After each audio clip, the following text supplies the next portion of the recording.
New on 4K from Cult Films is Django, the 1966 Sergio Corbucci classic, which I just utterly adore. If you haven't seen Django, you're in for a rare treat. One of the best spaghetti westerns in my eyes. You get Franco Nero, who starts the movie as Django, a man trudging through a kind of wet, barren land as he drags a coffin. Power of this movie, you get to see Django say very little and dispatch almost everybody with a lethal efficiency, very rarely seen anywhere else on film. It is very cinematic, it is fun, it's engaging and very thrilling. As the movie continues on, you get to understand the story that's going on here.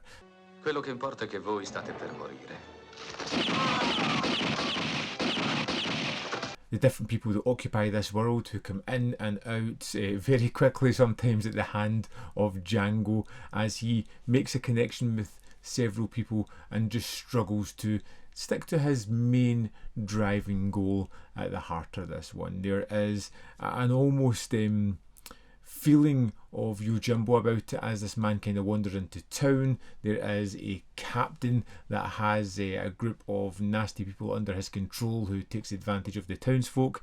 There are Mexicans on the other side, who is led by a very nasty person who takes joy in harming everybody within the town. They're kind of vying off against each other until Django turns up and just decimates one side.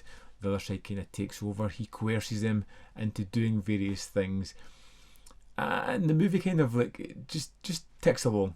Great pace, great action, and a terrific performance by Nero, who for a lot of the runtime doesn't say much. It gets a little bit more loquacious as it moves on, but for the main time he is a silent person with a lethal intensity, and I kind of love that about the film. I love the way it's shot, the way it explodes with its violence. There's one wonderful sequence where a group of thugs kind of roll into a bar where Django is sitting there, not even paying them any attention whatsoever, not a care in the world. He's so relaxed and calm and just completely got this whole situation under control. No matter where they situate around about him, within seconds he's dispatched all of them in such a wonderful fashion that it's effortlessly cool.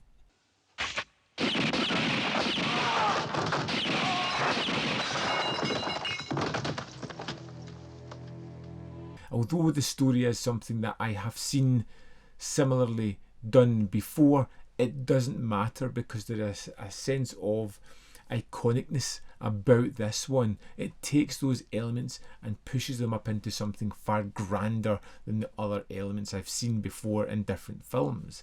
It's led by Franco Nero, it's led by the great direction, the wonderful staging and pacing, the explosive action that just bursts onto screen, and that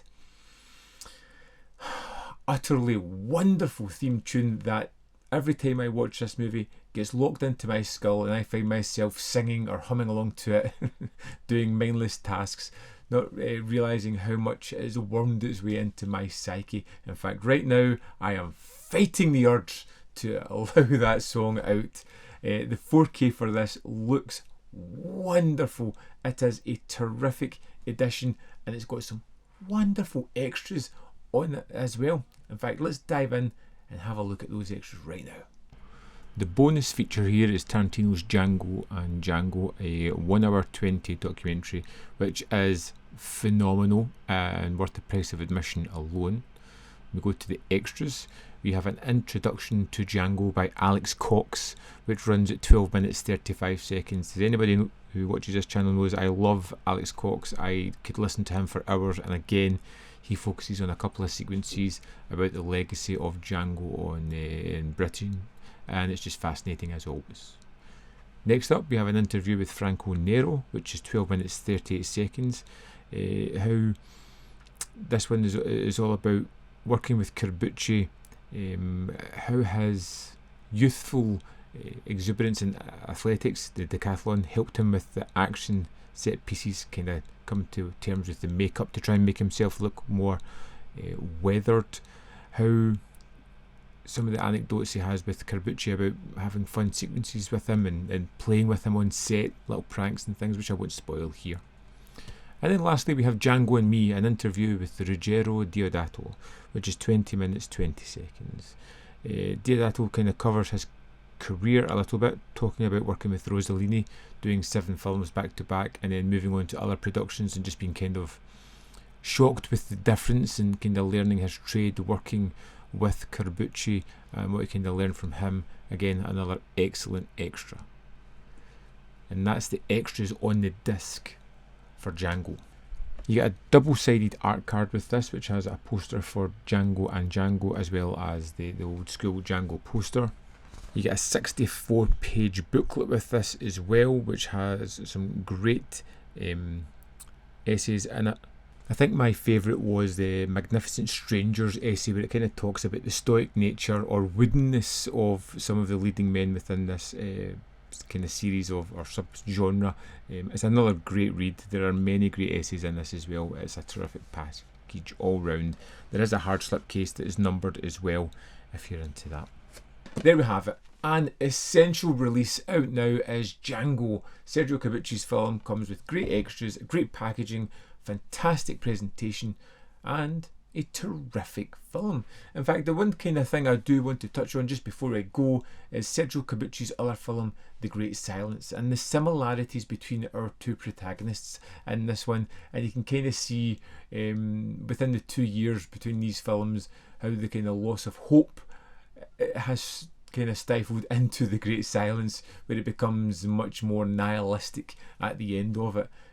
I do love both those films, but Django is my favourite because it gives me a more kind of cinematic feeling rather than a dark ending that just haunts my nightmares. So yeah, anyway, Django, I would love to know if you've seen it, if you're picking up this 4K edition, what you think of it.